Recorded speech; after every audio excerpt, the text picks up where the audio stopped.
So a quick tour of the Nokia N8 here.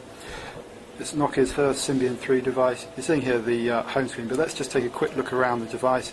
You can see here the camera capture button on the side really is excellent. That two-stage autofocus, one of the best I've seen on a mobile device. The slide lock and the volume controls.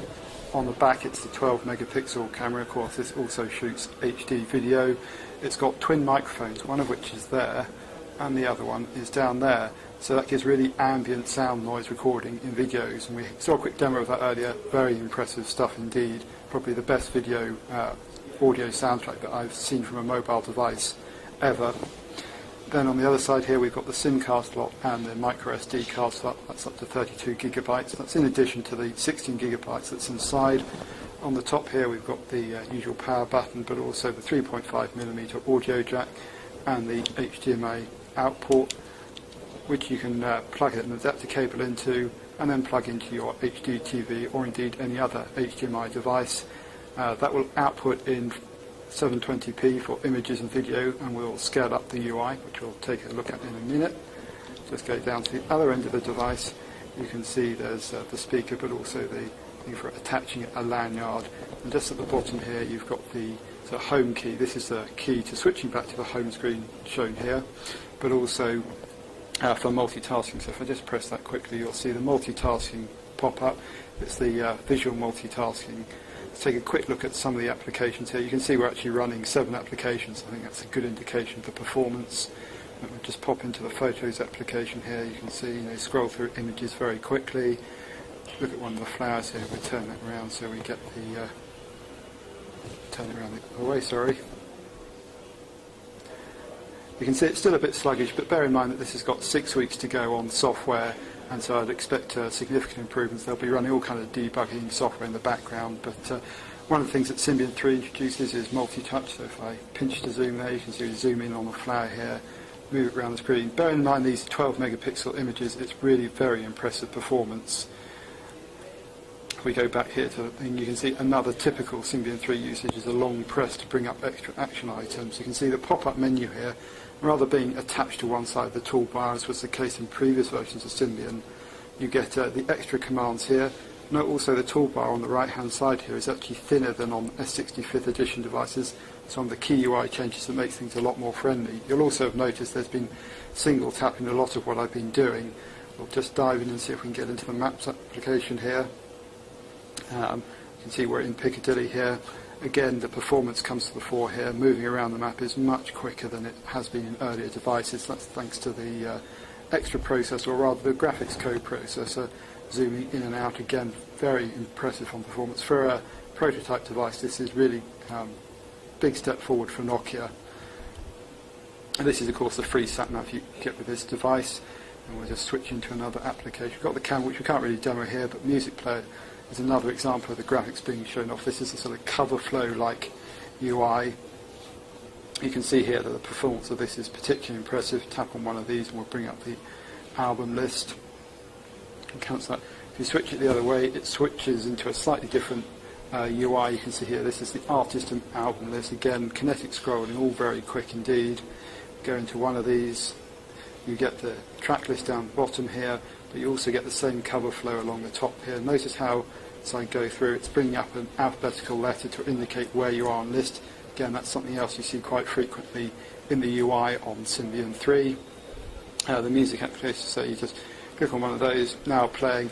Be quite familiar, but the music application has had, as you can see, quite a significant refresh. We'll just take a very quick look at the camera application. You can see not much has changed here. I'm just going to try and grab a quick shot over there. You can see very quick, and what's also very impressive, as you can see there, the shot-to-shot time, even on this prototype device, is very quick indeed. This is multiple home pages. If you want to customize this home screen, you just do a long press, goes into the edit mode, and you can add extra widgets. These are going to be shipped with quite a few on the device, but also be able to download them from the obvious store. So let's just say the FM transmitter, that controls the FM transmitter of the device for music out. Nice little extra there. And you can see you've got up to 3 home pages that you can customize. You can see there's a messaging account, so we'll just use that to pop into the messaging application. You can have multiple email accounts, each with their own widget. and you can see here this is the sort of new look Nokia messaging client, which has improved use of screen real estate. Let's just find a quick email we can go into. Let's try the Nokia Conversations newsletter here. One of the nice touches, you can now just go show images. That's a full HTML email. You also get the pinch to zoom there. I will just go and turn off the music on the background of this video because it's starting to annoy me. So there we go.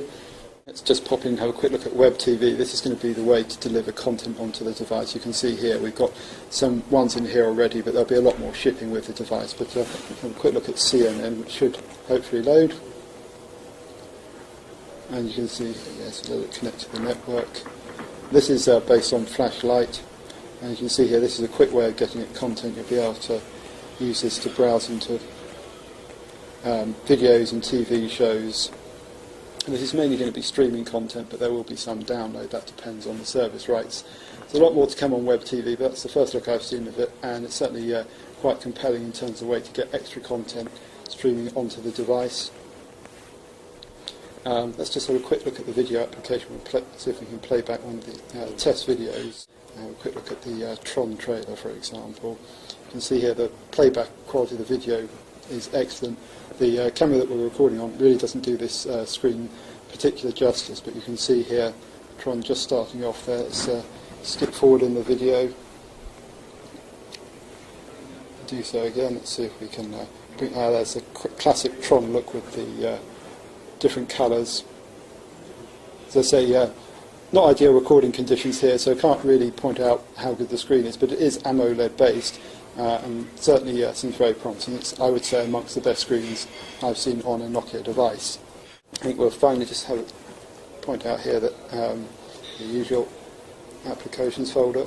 We've got the usual array, including the video editor here. We won't go in. There's a great demo. You can look on the web for that. But you know, the chat application, that's multi-headed IM for things like Google Talk, Yahoo Messenger, Microsoft Live Messenger. It's also got the sort of Office tool set, so if we just pop into there, you'll see that you've got Quick Office as well as the dictionary application, the business card scanner, the Adobe PDF. You know, a very comprehensive Office selection of software out of the box. There's also Social here, which is Nokia's new software for aggregating social networks. That's going to work with Facebook and Twitter, with more to come in the future. You can also see there's Facebook and Twitter built into the phone as well as the radio. So there we go, a quick run through the N8. We're going to be taking a much closer look at this in due course. And bear in mind, as I said, this is with pre-production software, and there's still probably a couple of months to go before the final version of the software comes out in time for the retail units. But I've certainly been pleasantly surprised by the performance on this and the relative speed of the unit, and also the first look at Symbian 3. It's always difficult making the first judgment, but the N8 looks very promising indeed.